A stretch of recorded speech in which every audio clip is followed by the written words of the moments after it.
بسم اللہ الرحمن الرحیم۔ السلام علیکم۔ ہمارے محلے میں خالدہ نے گھر خریدا تھا۔ سب محلے کی عورتیں اس سے ملنے جاتی اور آ کر مجھے بتاتی، صفیہ کیا شاندار عورت ہے، خالدہ کیا سجدھج ہے، اس کی کیا شان نیازی ہے۔ میرا دل ایک دم ہی چڑ جاتا تھا، حسن سے سینہ جلنے لگتا تھا۔ دراصل خالدہ کے آنے سے پہلے محلے میں میرے ساتھ بیٹھی ہوئی تھی۔ یہ متوسط طبقے کا محلہ تھا۔ میرا شوہر ایک سرکاری اسکول میں استاد تھا، اس لیے میرے خیالات ان سب سے اچھے تھے۔ پھر پہننے اوڑھنے کا فن بھی معلوم تھا، اس لیے سب میرے سامنے کھینچے چلے جاتے تھے، مگر ہر طرف اب خالدہ خالدہ ہی ہوتی رہتی تھی۔ میں تجسس کے ہاتھوں مجبور ہو کر اس سے ملنے چلی گئی۔ وہ بڑی ملنسار اور ہنسمکھ عورت تھی، مگر ایک بات میں نے منہ چونکا دیا تھا۔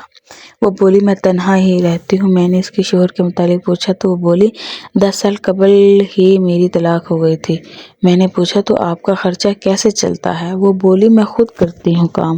میں نے سر ہلا دیا، لیکن مجھے یہ بات ہضم نہ ہوئی تھی۔ ایک تنہا عورت کتنا کما لیتی ہوگی بھلا؟ اس کے مہنگے مہنگے کپڑے، جوتے اور گھر کی سجاوٹ نے مجھے ششپنج میں مبتلا کر دیا تھا۔ میں نے سوچ لیا تھا کہ جب اگلی بار خالہ کے گھر جاؤں گی تو اس سے اس کے کام کی نوعیت پوچھوں گی۔ 2 دن بعد ہی میں خالدہ کے گھر چلی گئی اور میں نے خالدہ سے پوچھا کہ خالدہ تم کیا کام کرتی ہو؟ مگر خالدہ میرے سامنے ہی کھڑی تھی۔ وہ ایک بہت بڑی گاڑی میں نے دیکھا کہ خالدہ کے گھر کے سامنے ایک بہت بڑی گاڑی کھڑی تھی۔ وہ ایک بہت بڑی گاڑی میں بیٹھ کر آگے بڑھ چکی تھی۔ میں حیران تھی کہ آخر خالدہ کون سی جاب کرتی ہے؟ میں پوچھ کر ہی رہوں گی۔ گھر آئی تو میری پڑوسن بھی میرے پیچھے ہی میرے گھر میں داخل ہو چکی تھی۔ بولی، صفیہ خالدہ تو بڑی اثر و شوق والی عورت ہے، ہر روز اسے بڑی بڑی گاڑیاں لینے آتی ہیں۔ میں نے سوچ لیا کہ اسے کہوں کہ وہ میری بچی کی کہیں نوکری ہی لگوا دے۔ تم سے یہ توقع نہ ہو سکی۔ میں آ کر بولی، عورتوں کے اثر و شوق کہاں سے آ گئے؟ تم نہیں جانتی کیا جن عورتوں کے غیر مردوں کے ساتھ تعلقات ہوتے ہیں ان کے لیے ہی گاڑیاں آیا کرتی ہیں؟ ہاں، تم اپنی بیٹی کی ملاقات کے لیے ملازمت کہہ دینا اسے، پھر تمہاری بیٹی کے لیے بھی گاڑیاں آیا کریں گی۔ میرا شوہر تو حق حلال کی نوکری کرتا ہے، اسے تو اچھی نوکری ڈھونڈنے میں وقت لگے گا ہی لگے گا۔ تم جو بیٹی کی کمائی کھانے کے لیے تاولی ہوئی جا رہی ہو، تم سے صبر کیوں ہوگا؟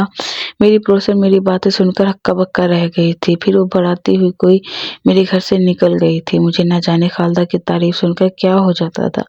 میں تو اپنے آپے میں ہی نہیں رہتی تھی، مگر بعد میں احساس ہوا کہ شاید میں نے ایک پاک دامن عورت پر تہمت لگا کر اپنی آخرت تباہ کر لی ہے۔ مگر پھر آہستہ آہستہ باقی گھروں سے بھی ویسی باتیں سامنے آنے لگی تھی جو میں نے اس کے متعلق کی تھی۔ میں بھی گھر گھر جا کر انہیں باتوں کو بڑھاوا دیتی تھی۔ ایک دن میں مولوی صاحب کے گھر گئی۔ مولوی صاحب بھی میری بہت عزت کرتے تھے کیونکہ میں ایک استاد کی بیوی تھی۔ میں بولی، مولوی صاحب، ہمارے محلے میں ایک فتنہ سر اٹھا رہا ہے، آپ نے اس پر نظر کرم کیوں نہیں کی؟ وہ حیران ہو گئے اور بولے، بیٹی کس چیز کے متعلق بات کر رہی ہو؟ میں بولی، خالدہ کے بارے میں بات کر رہی ہوں۔ وہ طلاق یافتہ ہے، مگر ہر روز بڑی بڑی گاڑیاں اسے لینے کے لیے آتی ہیں۔ اس کے دیکھا دیکھی محلے کی باقی لڑکیاں بھی اس جیسا بننا چاہتی ہیں۔ سب کی یہی رائے ہے کہ اسے محلے سے نکال دیا جائے کیونکہ اس کے چال چلن اچھے نہیں ہیں۔ پھر ہمارے محلے میں کوئی شریف گھرانہ رشتہ لے کر کیوں آئے گا؟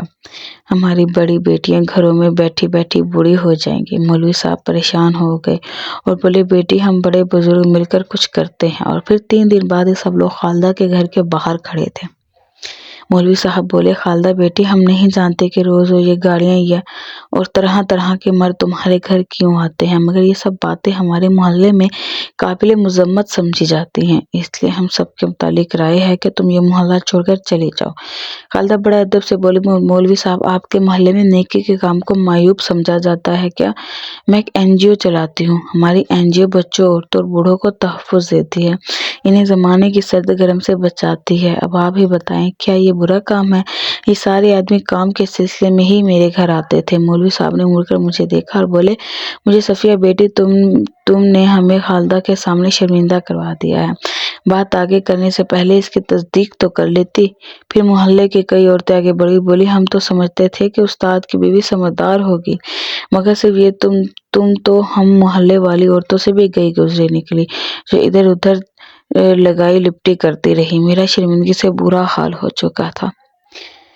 محلے کی سبھی عورتیں مجھے چغل خور و فسادی کہنے لگی تھی۔ اتنی ذلت ناقابل برداشت تھی، اس لیے شوہر کے ساتھ ساتھ یہ محفل ہی چھوڑ گئی۔ اب مجھے اکثر یہ بات یاد آئی کہ جو لوگ دوسروں کے لیے گڑھا کھودتے ہیں وہ اصل میں اس میں خود ہی گر جاتے ہیں، جیسے میں نے اپنی عزت بھی گنوا دی تھی اور اپنا محلہ بھی۔